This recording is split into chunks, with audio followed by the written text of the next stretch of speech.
Bismillahirrahmanirrahim. Assalamu alaikum to my dear students. Now we are going to do our next part of question number 3 of exercise number 1.2. देखिए पिछले जो lecture में हमने किया था वो क्वेश्चन नंबर 3 एक्सरसाइज नंबर 1.2 का था। उसके पहले दो पार्ट्स हमने किए थे। अब पार्ट नंबर 3 और पार्ट नंबर 4 हम लोग कर लेते हैं, इसको सीखेंगे। सो यहाँ पर देखें, इसका जो पार्ट 1 था उसी की सिर्फ डोमेन और रेंज बनानी थोड़ी सी डिफ़िकल्ट थी, अदरवाइज़ वो भी इजी थी, क्योंकि आपको मैंने बताया था कि अगर कोई स्क्वायर रूट के अंदर आता है तो उसको आप ग्रेटर देन इक्वल टू 0 रख के तो वहाँ से डोमेन बड़ी इजीली बनाई जा सकती। ठीक हो गया। अच्छा, अब उससे सेकंड जो पार्ट आया था उसमें भी बड़ा इजी था। अब थर्ड पार्ट जो है सेकंड पार्ट से रिलेट करता है। वहाँ पर क्या था, वहाँ पर 4 था, यहाँ पर क्या आ गया, -3 आ गया, फ़र्क कोई नहीं है। सो हम लोग क्या करेंगे, इसका तीसरा पार्ट करते हैं। ठीक हो गया। इसका थर्ड पार्ट देखें, f of x equals to किसके है, 1/x+3। ये इसका सोल्यूशन ले रहे हैं हम लोग। अच्छा, अब यहाँ पर उसने एक कंडीशन दी, उसने कहा x नॉट इक्वल टू -3 नहीं होना चाहिए।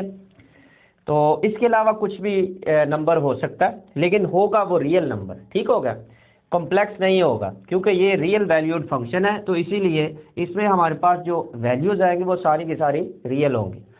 अच्छा, अब देखिए -3 तो नहीं है, उसने खुद ही कह दिया। ये अगर है यहाँ पर 0 है, 1 है, 2 है, 3 है, -1, -2, -3 है, इधर कहाँ -∞ है और इधर +∞ है। सो यहाँ पर -3 पर वो कहता है ये अनडिफाइंड है। बाकी सारा इधर वाला एरिया ले लो, इधर वाला एरिया ले लो, सब पर क्या है, इस पर -3 पर अनडिफाइंड है, बाकी पर क्या है, डिफाइंड है। ठीक हो गया। तो अब हम लोग क्या करेंगे, इसमें से हम लोग ऐसा करते हैं कि -3 निकाल देते हैं। तो डोमेन ऑफ फंक्शन ये हमारे पास आ गई, सेट ऑफ रियल नंबर, उसमें से हमने क्या किया, -3 को निकाल दिया। सो इसकी रेंज क्या हमारे पास आ जाएगी, range of function that is equal to, अब देखो -3 यहाँ पुट करते तो क्या बनेगा, 0। सो इसका मतलब 0 भी इसमें से निकाल दें, 3 निकाल दिया, -3 निकाला, तो इसका मतलब है इसका आंसर जो होगा 0 वो भी निकलेगा। सो वो 0 हमारे पास आ रहा है, वो भी हमने एक्सक्लूड कर दिया। ठीक हो गया। अब ये थी हमारे पास फंक्शन की डोमेन और रेंज। अगर हम लोग इन्वर्स फंक्शन की डोमेन और रेंज बनाए तो पीछे जो कि मैंने लेक्चर में सारा एक्सप्लेन किया था, सो डोमेन को अगर रेंज बना दे, रेंज को डोमेन बना दे, तो वो हमारे पास इन्वर्स फंक्शन आ जाता है। सो यही हमारे पास देखें कि यहाँ पर अब हम लोग लिखेंगे domain of function F inverse.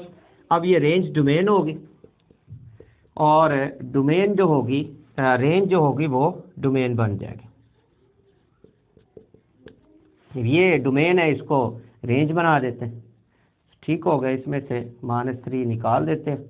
ठीक हो गया। तो इस तरह से हम लोगों के पास फाइनली इसका सलूशन आ गया। इस तरह आप 4th नंबर भी कर सकते हैं। 4th नंबर बड़ा इजी है। 4th नंबर तो पहले ही उसने डोमेन बना के दे दिया।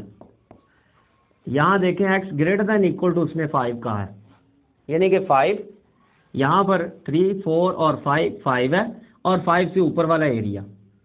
तो 5 से ऊपर वाला एरिया यहाँ पर 4 है, यहाँ 5 है, 5 से ऊपर वाला एरिया ये शामिल है, और इससे ऊपर वाला एरिया, यानी कि कहाँ तक जा रहा है, +∞ तक। इक्वल वाला शो करता है कि ये इसमें इंक्लूडेड है। सो इसका मतलब इसके डोमेन हमारे पास क्या आगे, डोमेन ऑफ फंक्शन ये हमारे पास आएगा 5 इसमें शामिल है, जबकि +∞ तक जाएगा, यानी कि +∞ इसमें से हम लोग -∞ और +∞ ये चूँकि दोनों अनडिफाइंड है, इसीलिए हम लोग इसको इस बीच में इंक्लूड नहीं करते, ये एक्सक्लूड ही होती है। ठीक हो गया। सो 5 से शुरू होता है, +∞ तक जाएगा। तो इसी तरह इसकी रेंज आ जाएगी।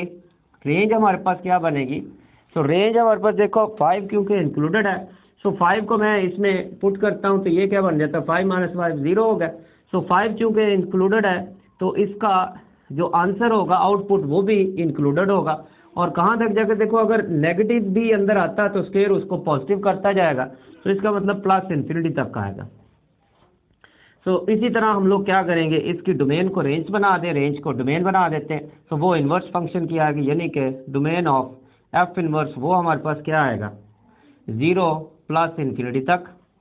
और रेंज इसकी क्या बन जाएगी, रेंज इन्वर्स फंक्शन की हमारे पास आ गई इसकी डोमेन। ठीक हो गया। सो इस तरह से फाइनली हमारे पास इसका सलूशन आ गया। सो उम्मीद है आपको इसकी समझ आई होगी। अब इंशाल्लाह नेक्स्ट हम लोग इसकी कुछ MCQs करने की ट्राई करेंगे, जो एक्सरसाइज 1 और 1.2 के बारे में। ये सारा जितना भी हमने सीखा ये सारे के सारा फंक्शंस के बारे में था।